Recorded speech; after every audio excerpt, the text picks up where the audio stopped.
Welcome to our podcast, Freedom Decoded. We are Carey and Demir Bentley. What we do professionally is we help professionals around the world regain their sanity, create a really great work-life balance, and banish burnout forever. Ideally, by designing a lifestyle that's sustainable, that you love day in and day out. And you can learn more about what we do at lifehackmethod.com. But this podcast is our opportunity to lift the curtain and give you a behind-the-scenes peek of what Demir and I are talking about and thinking about at this very moment. And today we have an exciting topic, which is all about messaging apps. And are they helping your productivity or are they hurting your productivity? And if they're hurting it, how do we bring them back onto that productive side of the equation? Yes. Okay. Let's be really, really clear about something. We do not approve of messaging apps. We don't use them ourselves. We think they are terrible. Studies have shown, we'll talk in a second, that studies show that you are actually more productive if you simply stop using them. Yes, that's actually proven.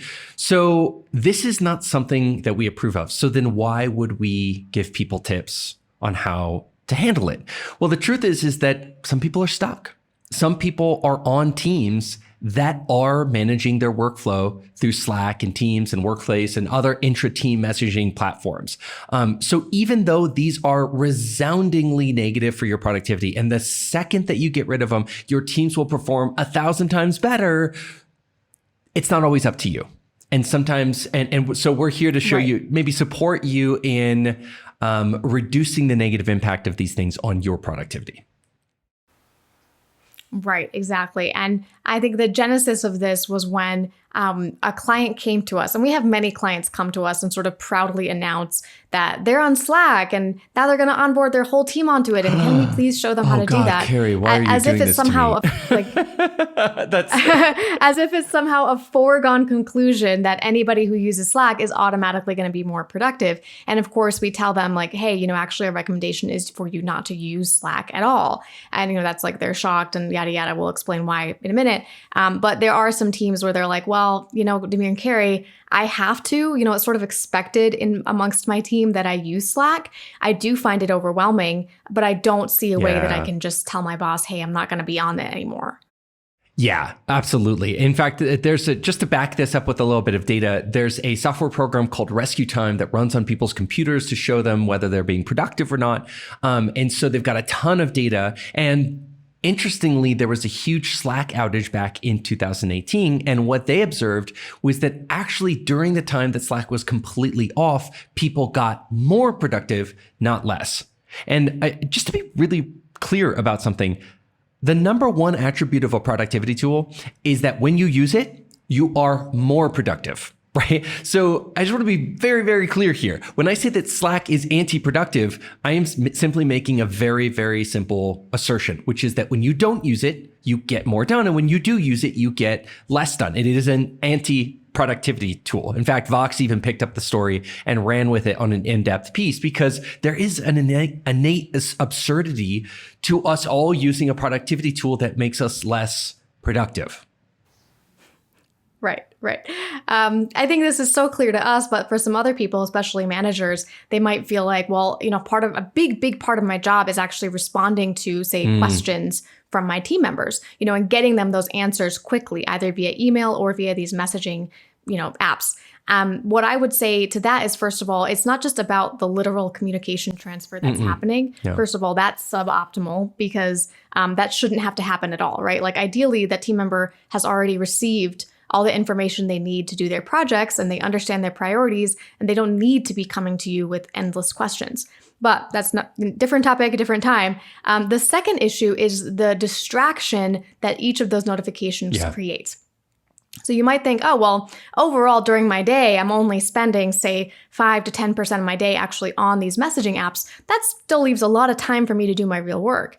But what you're not considering is that if you're getting interrupted from your real work every 3 minutes with another ding, then that's going to make it basically impossible for you to get in the flow and get any real deep work done. Yeah. And, we know from studies show that people get interrupted an average of once every 3 minutes, and it takes them 25 minutes to get their focus back. So we are always in this sort of spinner wheel of death where we're never quite getting to our full focus because these little dings and beeps and messages are just enough to pull us out of a deep state of focus where we can do our best work. Okay, so before we go on, I want to just emphasize that this is the result of a paradigm shift that's happening right now, right? So the old paradigm that we've been working with up to this point is something we call the hot potato paradigm.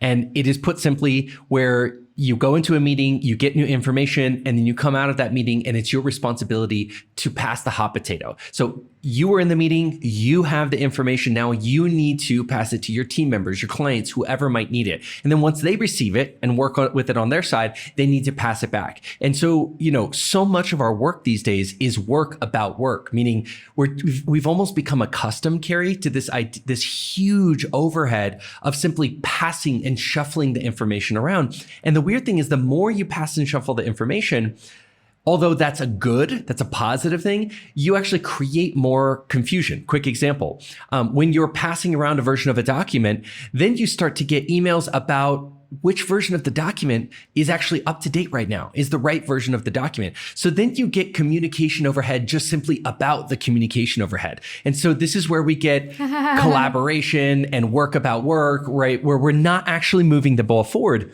And I just want to emphasize before we move to the right paradigm, because if the hot potato paradigm is the wrong paradigm, if it leads invariably to over collaboration and confusion and bad communication habits, right? We're going to talk about the right paradigm. But really quick, I just want to mention that a facet of people who are deep in the hot potato paradigm is that they will often talk about work as if it's their actual work. Meaning they will talk 100%. About going to a meeting and talking about doing the work as if it is the work. They'll talk about clearing out their inbox and talking about work as if it's actual work. They'll talk about texting as if it's actual work. Have you seen this? Yeah, absolutely. I mean, my entire job used to be just work about work. I was a brand manager, and I remember when you were saying like a good part of your work is work about work, I remember thinking like, yeah, there was like one whole day of my week when basically I was in charge of giving this huge status update about 60 of our products that we had coming out. And I had basically spent the whole day just making sure I had all the most up-to-date information about those products. Then sitting in a meeting where I just talked about those updates. And then when I left the meeting, I would do this long email recap, again, just recapping what we had already talked about in the meeting for anyone who might not have been there. So like none of that work was actually driving any new work forward, any balls forward. It was literally just like keeping us exactly where we were with all of those projects. So what's the right paradigm? Yeah, so the right paradigm is something that we call the planted potato paradigm, where all of the information is kept up to date in one central location. So rather than someone like me buzzing around trying to get the most up-to-date information from everybody else, the most up-to-date information lives somewhere. So in our case, it's Asana. It could be any task management system like Microsoft Planner, whatever. So that's where the information lives. And then anybody who wants access to that information simply goes there to get access to that information. So say that Demir is working on a project for me. Instead of asking him for an update about that project, I would just go to the Asana task where he's working on that, and I would see all the information about it, the status, what work has been done on it, any documents or slides or whatever that are associated with it. And so I would never even have to communicate with you in order to get that update. So just in brief, if the hot potato paradigm is tons of people constantly cross-passing pieces of information, and then you have to figure out where's the hot potato right now? Who has it? Who's responsible? And that creates over collaboration, and it creates confusion, and it creates a lot of work about work. The planted potato paradigm is enabled by new technologies like screencasting and Asana, where you can actually put the information in one place, and anybody at any time can simply go directly to where the information is and get the most up-to-date information without having to ask anybody else for an update, without having to call a team meeting, none of that, right? This, I cannot emphasize before we move on and talk about the rest of Slack. This is the number one game changer that people aren't getting. they're thinking, oh, email, Asana, they're looking at apps. So they're almost, the tail is wagging the dog. So they're looking at the apps instead of the paradigm that those apps sit on top of and represent. And so I would just say that email, Slack, meetings represent the old paradigm of the hot potato paradigm, and the new paradigm is represented by tools like Asana and screencasting. That's the planted potato paradigm. And this is, if you can understand this, and if you can explain it, and if you can really get other people on your team to see it, then this is probably more important than knowing any of the specifics of how these apps work, because you understand that we are in the middle as a society of a huge transition. And that's why Slack is twice as bad as it normally was before. Because at least 10 years ago, an app like Slack, there wasn't a new paradigm. We didn't know where we were going. So at least you couldn't blame us for using it. Right. But now that we're using it and we know what the new paradigm is, it's almost like we're really shooting ourselves in the foot unnecessarily. Right, so tell us, Carey, what does the planted potato paradigm look like when it's actually running successfully? Okay, well, I'll share what we do here at Lifehack Method. So obviously, since we're in charge of our own communication workflow, we simply don't use messaging platforms. We keep technology to a bare minimum, again, because we don't want to have that huge communication overhead and start getting into a place where we're over collaborating with our team. We want to keep each team member focused on moving their balls forward, rather. So our potato is planted inside of Asana, which is our task management program of choice. And that's where I would say probably 95 or 96% of our team communication happens. In fact, most tasks get done without any communication about them whatsoever. Why? Because we have SOPs created for them, and there's just simply no need to ask questions or communicate about the status of that project. So what I'm seeing in Asana is just a bunch of green check marks whenever somebody completes a task. So I just get automatically notified whenever those tasks are done. And I don't, if I can comment on them if I want, but there's usually absolutely no need for that. So we do, however, have a team WhatsApp thread. So that would be not really part of this planted potato paradigm, because what we use that WhatsApp thread for is more for like team-wide high-fiving. So this sort of like team morale, or like if someone sees a really great win from a client, they'll take a screenshot and be like, hey, look, team, did you see this? So it really helps with that sort of team-wide collective feeling and reminding people that like what we're doing is important. So it's really not designed for anything urgent, right? If I have a task for a team member to do, I'm not going to put it in that WhatsApp thread. Why? Because there's a chance it'll get forgotten about. If I put it inside of Asana, it's never going to get forgotten about, and I can track it. I can see the progress.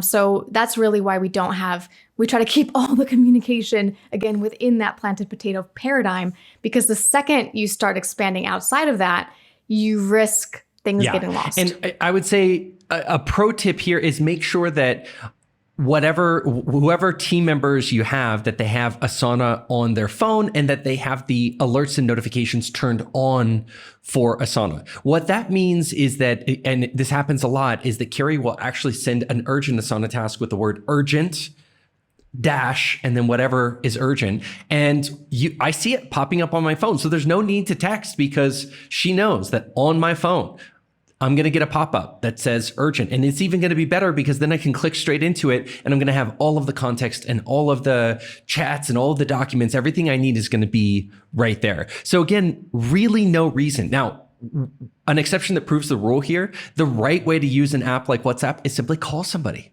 So for me, if it really, really, really, really, really is an emergency, then there's no point texting. I call. And people know that when... Right. Yeah. Go ahead.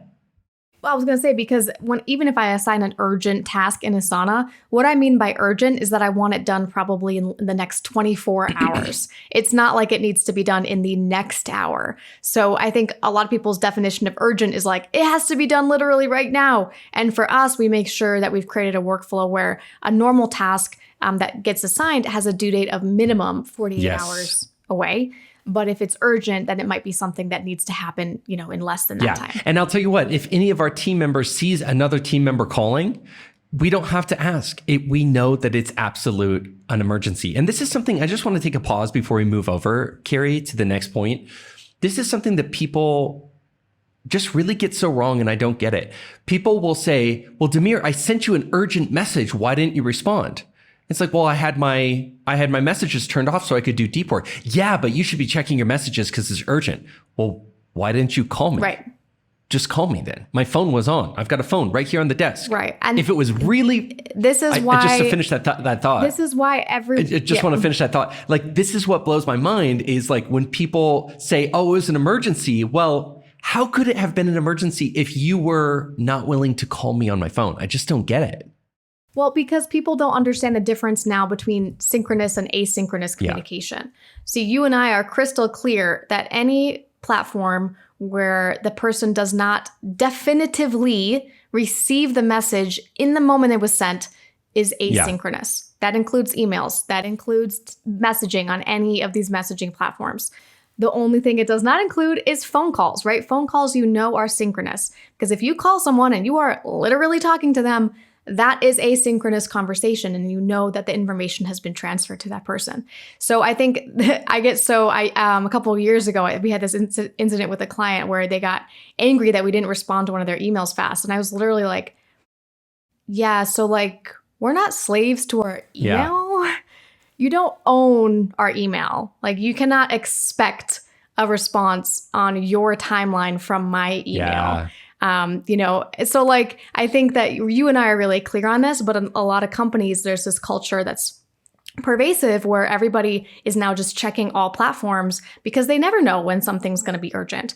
They could get an urgent task sent to them in an email, shouted out in a meeting, pinged to them on Facebook Messenger. Yeah. It could come from literally anywhere. That's very stressful. Yeah. So Carey, how does somebody know if they're in the danger zone with using these apps too much? So here's how to tell if you're in either the productive minimal use zone or if you are overusing these messaging tools and you're now in the unproductive zone with them.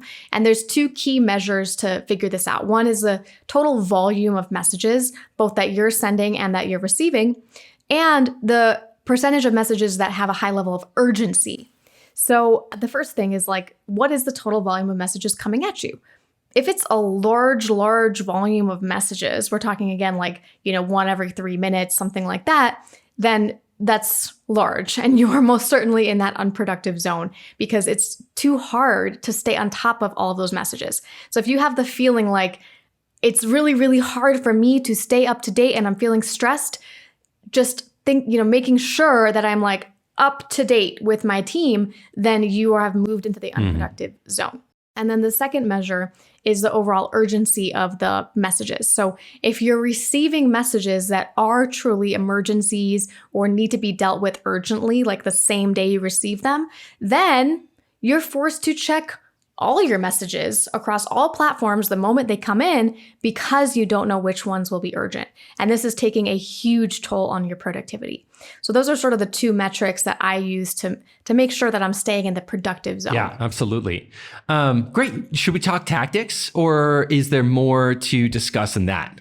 No, I think that's it for that. Cool. So we're going to go deep in this month's tribe training on this topic. We are going to talk about company level tactics, team level tactics, personal tactics, but we just wanted to cherry pick a couple tactics and share them with you here so that you could get a sense of what specific tactics could actually alleviate some of the slack drag, as it were, on your productivity. The first is simply having a communication policy for yourself or your team or your company. It really is just a common etiquette. Now, let me just pause. For all those people panicking right now, I can almost feel them out there thinking, well, I'm not the boss and I'm not the boss. I even have bosses say they're not the boss. I'm like, if you're not the boss, then who's the boss, right? So it's funny. Everybody passes the buck. We even work with managers. And I'm like, if you're not empowered to create a shared etiquette, then who is, right? Right. There's always an appropriate level, even if it's just you, to create a communication policy. Right? The higher the level, the more network effects that you're going to get. So if you can create a team or a company-wide communication policy, it's going to be even better because everybody's going to know the rules of the road and you're going to have a network effect. But even if you only create your personal communication policy and let people know how you communicate, that's going to have a tremendous benefit for you. So, Carey, for you, what do you think about when you think about a common etiquette to put Slack in check? Yeah, so for like a team, right? If you wanted to agree with your whole team or your immediate, the people you work with most commonly at least, you would want to agree on like, hey, when are we required to check Slack? Like how many times per day? And maybe you could even have set times for your whole team, like say, whatever, like 9 a.m., 12 p.m. right before lunch, and then 3 p.m. Where everybody's on Slack, just, communicating and checking in. So there could be this sort of like on and off hours if you want. Or if you could, even better would be to say like, hey, don't put anything urgent in Slack, please. I'm going to be checking Slack periodically, but I'm going to assume that any urgent tasks are going to come at me via this other channel. Whatever channel you choose. That could be an email with the word urgent in it. Ideally, you're using a task management program where the task just comes onto your to-do list. So that'd be the first thing. I think also just discussing what are the right and wrong ways for people on your team to use Slack. So again, like making sure they're not sending urgent messages there. They're not communicating like super crucial pieces of information there. They're maybe just tagging, like maybe like they're communicating generally about a broad question that they're confused about, that they want everybody's input on, that doesn't deserve a meeting, but they just kind of are like wanting some input from other people in like a non-urgent timeline. So you might want to give some examples of like good and people bad. work really well with examples, right? I mean, if you give people a lot of the right and a lot of the wrong examples, they'll start to pick up what the policy is.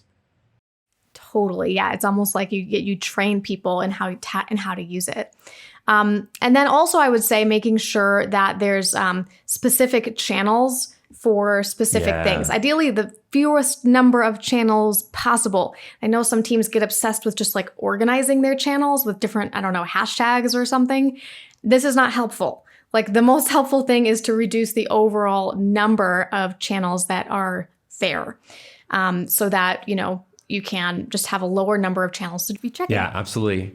And then I would say definitely everybody needs to be putting their sort of status inside the app. So that could include your batching schedule, like, hey, just so you know, this is my batching schedule, so I'm not going to see your message until this time. Or even just like offline, online, so people know if it's offline, then that person is not reachable at this moment. Yeah, and you see so much. These are such common sense, simple tips, right? When am I required to check Slack, right? What are the right and wrong ways that we can use it? Which channels am I required to check? Which channels am I not required to check? And what are the statuses that we can put, and how do we respect each other's status? I mean, it really is so basic, but you'll see people even reject this. They'll even say, wow, you'll see people argue for the free-for-all, won't you, Carey? And I think it's interesting because the hyperactive hive mind, as Cal Newport puts it, really is about response and playing defense. And so if somebody's on defense, if they haven't pre-planned their week, if they just stepped on a landmine and they realized, oh, something's due tomorrow and I don't have the resources I need, they secretly want to be able to feel like they can panic into Slack and everybody will be at their beck and call. And so it's sort of like if I do it for you, then you'll do it for me. And it almost is what we call a Pareto inefficient solution in game theory, where nobody's happy. It's not a good way to work, but it's sort of where we end up. And once you end up there, you're almost stuck there. You really have to like force your way out of there, because it is this like sort of dead end really that we end up with in chat apps. Yeah, totally. And we all have team members that are worse at this than others. And I would say what's really great about humans is that they're super trainable. So if you sort of under the radar even just start like little by little implementing some of these changes, then you're going to notice that people's behavior is going to change automatically, possibly subconsciously. Yeah. So, for example, say you have a team member who's coming to you panicked because they didn't do their work ahead enough, and now they're behind and they need an update from you prior to this important meeting they're supposed to walk into. You might just delay sending them the information they need until like the last possible moment, or like the moment they're walking into the meeting, as sort of a tacit way of saying like, hey, like this should have been asked for well ahead of time. Like this should have been something that was gotten to me before. I mean, you can also say in a nice way, like, hey, in the future, please ask me for this with 24 hours notice. So just these little things are going to create so much less drama in your life. You're going to notice that the most stressful messages are going to go away very quickly. So individuals have so much control over their workflow that you don't even realize, right? The goal is not to just simply do everything the same way your team members are or nothing. You have so much more control over your workflow than you might think. Well, on a personal level, there's some other tactics I think that are really helpful, just using Slack personally and using it defensively. One is to create a batching schedule and let people know, hey, I'll only be checking Slack. Like you said, Carey, at 9, at 12, at 3.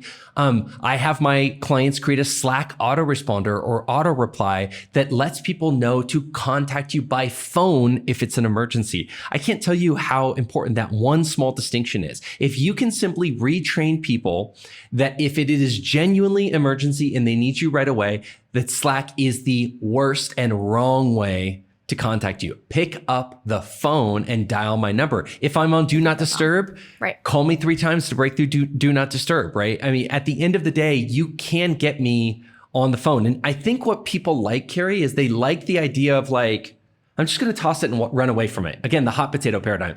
It's yours. Bye. I'm going to run away. And then if you didn't read it in time, well, that's on you. This is a way to stop that because it's just logical that if something is truly important, you would call, right? If you were in the hospital, they wouldn't text you and say your husband's in the hospital. They would call you. So emergencies equal phones. That's a fundamental premise. And it's also defensible because if somebody says, well, Demir didn't answer his text, it's very defensible to go to your boss and say, well, my phone was working. So like, if it was really that important, why did they text it and why didn't they call, right? I mean, I think this is so crucial because even just thinking of it from say you're an individual contributor and you're like worried about being seen as not a team player or not immediately available for your boss who has a tendency to throw fire drills at you. Well, I would say like, think about your organization and the people who are providing value in that organization are not the ones who are easiest to reach. In fact, they're usually the ones that are most difficult to reach. And why is that? Because they're defending their time so that they can create valuable work that moves the ball forward. So what I would say is don't just announce to everyone that like you're not gonna you're not gonna be not reachable through any other on Slack at all anymore. It's more of a delicate dance that you would be doing where you truly are focusing with those deep work hours. You truly are creating huge value so that the people around you notice like, hey, you're a high performer. And we've had clients do this exact thing where they've created those autoresponders. They've created that batching schedule. They have implemented their own communication policy. And guess what? They are not only given extremely high marks on their year-end reviews, but they get promoted faster. Their team members respect them more because they respect themselves and they respect their time. So it really creates this positive cycle of improvement and respect amongst your team members and for you personally. Yeah. And I'll give, if it's okay, Carey, I'll give a bonus tip here. Ooh, great. So this requires you to step back and say, what gives birth to Slack and over collaboration? And usually it's playing defense, right? The number one thing that creates a Slack channel like explosion is if somebody forgot something, if they're on deadline, if they need something last minute, then you see all the Slack channels lined up. Carey, I need this. Aiden, I need this. I need this. I need this. Everybody's supposed to sort of stop what they're doing and support this person who, what? Screwed up. They didn't see something coming. Yeah. So with one of our clients, they were already planning their week, but I had them go ahead and bring their team into their weekly pre-planning sessions and then do a little 30-minute QA. So just visualize it. They pull their whole team into a Friday pre-planning session, the same that we run in Lifehack Tribe every single Friday, 30 minutes, and then you're done. And then at the end, guess what's going to happen? Those people, by scanning their week, are going to have seen 100 landmines coming down the pike. So then they had an additional 30-minute popcorn. Oh, I need this. Oh, did you know this is happening? Just boom, boom, boom, boom, boom. In 30 minutes, a whole week's worth of Slack conversations got done ahead of time. And then that second week, my client came back to me and said, Slack virtually cleared out. Because when you get ahead of the ball through pre-planning, which is the number one tool to get ahead of the ball and scan for landmines, guess what? People need Slack less. The need for Slack multiplies exponentially when you're on defense, when you're stepping on landmines. So if you want to have your teams using Slack less, then ironically, or maybe counterintuitively, you should be pre-planning and promoting pre-plannings with your teams. Oh, I love that. That's so genius because for those people being like, well, how does that communication happen if it's not inside Slack? It's like, this is a great example of how it can happen in a much more efficient way and just eliminate the need for that future communication. Awesome.